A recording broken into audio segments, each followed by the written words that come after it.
Hi, everybody. We are Mike and Brenda Baker, and today we are talking about why marriage counselors won't understand your pain. All right. So let's talk about why marriage counselors won't understand your pain. All right. So let's do a quick disclaimer here. If you're a marriage counselor, we are not mocking you. We're not knocking you. We're not saying that people should never go to you. We're simply saying that for the bulk of the people we've worked with and that we've known who are remarried, this has been the case. All right. So number one, why is it that they won't understand your pain? Most marriage counselors counselors haven't been there. All right. I've met a number that aren't even married. But you go to school, you warm a seat for 4 years, and suddenly you're an authority to give somebody who's been married 10 years advice on what they should be doing. All right. So just keep in mind that although the counselor's heart is huge, all right? I don't think I've met any counselors who don't have a desire to serve, a desire to really help you succeed. But it's like trying to hammer a nail with a crescent wrench, okay? That's not what you can do it.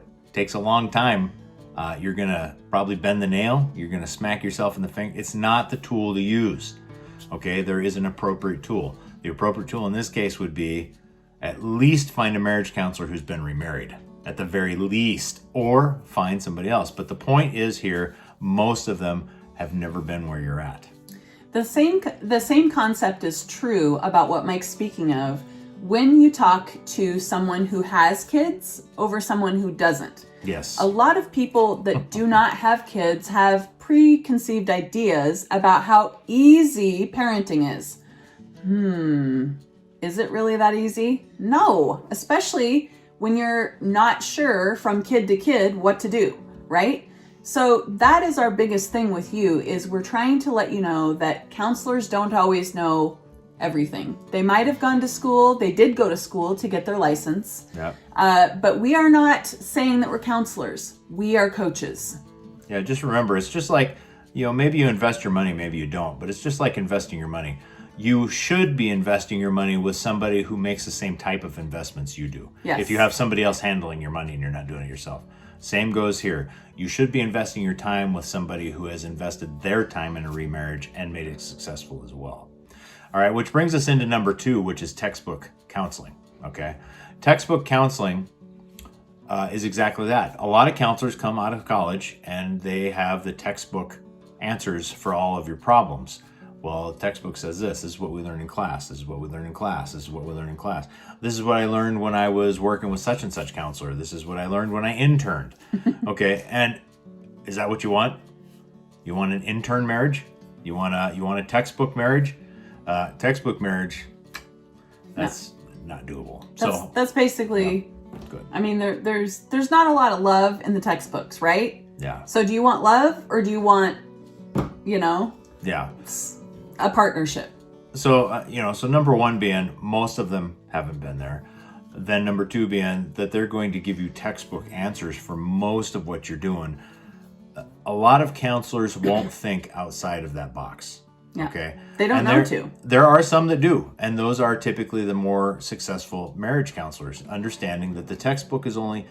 Am I saying the textbook is completely wrong? No, the textbook is like that. Is like a teacher with a large class. The textbook can tell you what happens with the majority, what the majority's habits are, what the things they pull out. Okay, but they can't give you the dynamics of each individual relationship. All right? Textbook can't give you that. Textbook can suggest, but it can't give you that. No. Okay. So that moves us into number 3. Statistics won't fix your problem. All right? Now, this kind of piggybacks off the textbook answer, all right? Statistically speaking, your marriage should be this. It should be this. It should be this. It should be this.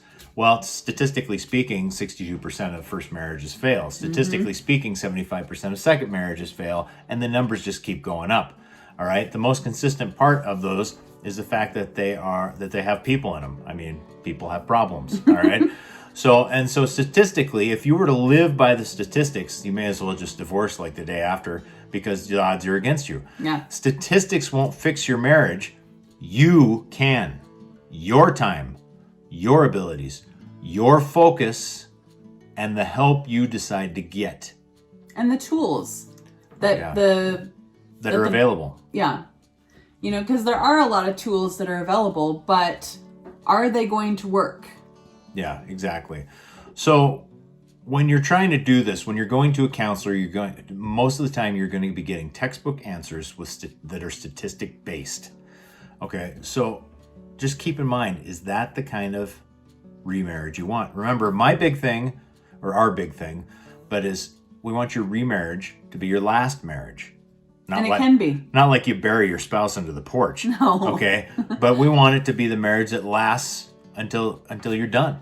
Okay, until you exit the planet. Or they exit the planet. We want it to be your last. In order to do that, you've got to be willing to say, I am not a statistic. My marriage is not a statistic.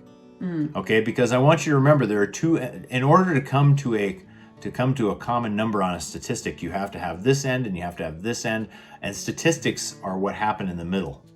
Okay, which means that somebody had a horrible marriage and somebody had a great marriage. So instead of figuring where in the middle you can be, why don't you figure out which end you want to be? Yeah, it's so important. Yeah.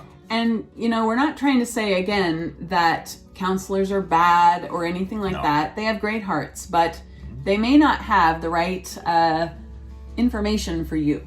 So exactly. That's why we're here. Yep. Well, that's all we have for today. We do encourage you to watch the video that we have about books about remarriage. It's very similar to this video, but it's about books specifically that were found on Amazon. So we encourage you to watch that video as well. I will link it below. But we thank you for taking the time to listen to us today. And if you have any questions or comments, please leave them below. We'll talk to you again soon. Bye.